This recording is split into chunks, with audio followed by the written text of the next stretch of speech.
Imagine que você acorda em uma terça-feira comum. O sol ainda nem entrou direito pela fresta da cortina, e seu primeiro instinto, como o de todo mundo, é tatear o criado mudo em busca do celular. Você quer apenas ver as horas, ou talvez desligar aquele despertador insistente, mas o que você encontra na tela bloqueada faz seu sangue congelar antes mesmo de você conseguir bocejar. Existem dezenas de notificações. Notificações de mensagens enviadas não recebidas. O pânico começa a subir pela garganta quando você percebe que, enquanto sua consciência estava mergulhada no vazio do sono profundo, seus dedos estavam trabalhando freneticamente no teclado touch. Isso não é um roteiro de filme de terror. É a realidade de um fenômeno que está crescendo e que nos faz questionar quem realmente assume o controle quando as luzes se apagam.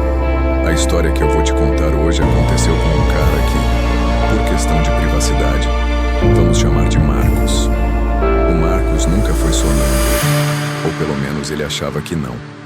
Ele levava uma vida organizada, trabalhava com contabilidade, era o tipo de pessoa que revisava tudo 3 vezes antes de apertar o enviar. Mas tudo mudou naquela manhã específica. Quando ele desbloqueou o aparelho, viu que tinha enviado um e-mail para o seu chefe às 3h40 da manhã. O assunto era apenas um ponto de interrogação. No corpo do texto, uma sequência de coordenadas geográficas e uma frase curta. Você não deveria ter escondido isso.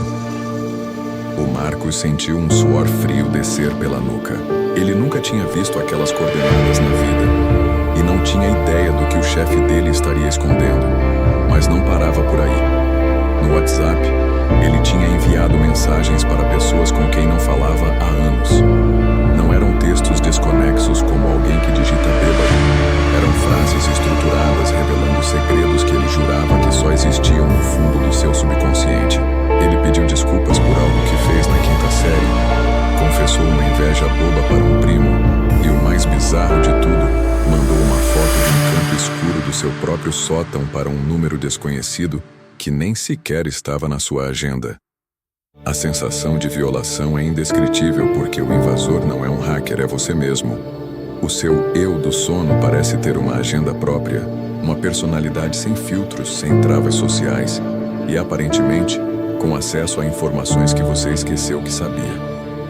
A ciência chama isso de sonambulismo digital, um estado de parassonimia onde o cérebro está parcialmente acordado o suficiente para executar tarefas complexas, como navegar em aplicativos e digitar, mas a parte do córtex pré-frontal, responsável pelo julgamento e pela moral, está roncando profundamente. Agora imagina a gravidade disso. O Marcos passou o dia tentando apagar os incêndios sociais que ele mesmo causou enquanto dormia, mas a dúvida na cabeça dele era uma só. De onde vieram aquelas coordenadas? Ele passou o dia inteiro obcecado jogando aqueles números no mapa. Quando ele finalmente teve coragem de ver onde o GPS apontava, percebeu que era uma área de mata fechada a apenas 10 quilômetros da casa onde ele cresceu. O que o cérebro dele estava tentando fazer? Seria uma memória reprimida ou algo muito mais sinistro que o subconsciente dele estava tentando processar através da tecnologia? O grande problema aqui é que nossos celulares se tornaram extensões do nosso corpo.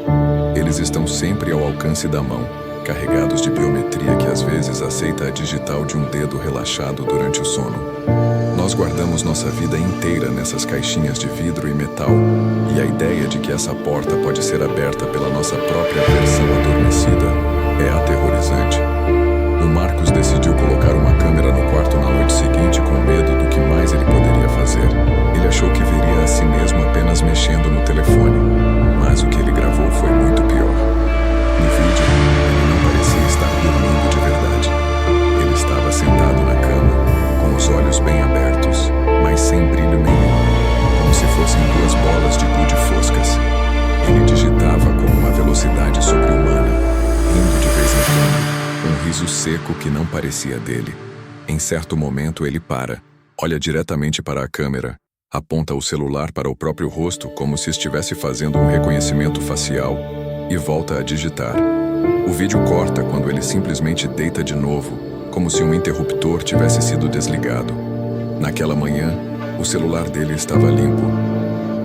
mensagem enviada, nenhum rastro digital. Mas, quando ele foi checar a galeria de fotos, havia uma única imagem nova. Era um print da tela de busca do navegador com a frase: "Eu sei que você está assistindo." Foi nesse momento que o Marcos percebeu que o sonambulismo não era um distúrbio médico, era uma comunicação. Existe uma barreira entre quem somos quando estamos acordados, filtrados pela sociedade, e quem somos no abismo do sono. A tecnologia apenas deu uma voz, ou melhor, um teclado para esse outro lado. A gente gosta de acreditar que o sono é um refúgio, um lugar onde nada pode nos tocar, mas a verdade é que o seu celular é uma ponte que o seu eu sombrio pode atravessar a qualquer momento para destruir sua vida social, sua carreira ou sua sanidade. Depois dessa noite, o Marcos passou a trancar o celular em um cofre com senha física toda vez que ia dormir, mas ele conta que às vezes ainda acorda com a sensação de que seus dedos estão doendo, como se tivessem passado horas digitando no vazio.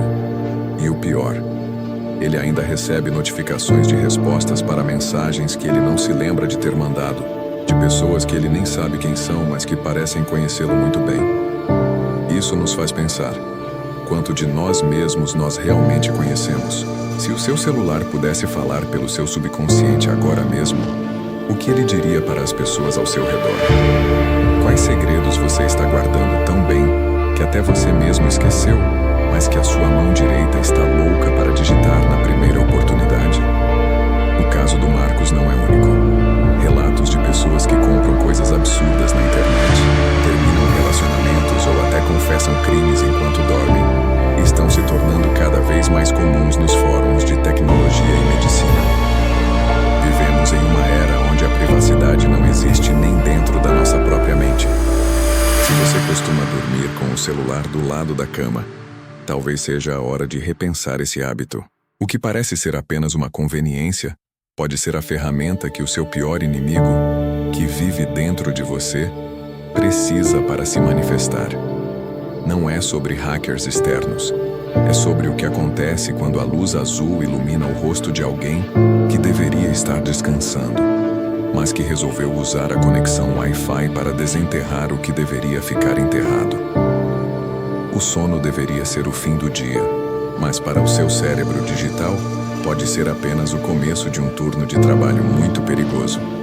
Fica o aviso: da próxima vez que você acordar com aquela sensação estranha de que algo mudou, não olhe primeiro para o espelho. Olhe para a sua pasta de itens enviados. Você pode se surpreender com quem você é quando não está olhando. E você, já acordou com alguma mensagem que não lembrava de ter enviado? Ou algo estranho no seu celular que te deixou sem resposta? Conta aqui nos comentários a sua história mais bizarra com o celular durante a noite. Clica no coração se esse mistério te deu um arrepio, e me segue para mais relatos que vão fazer você querer deixar o telefone em outro cômodo antes de fechar os olhos.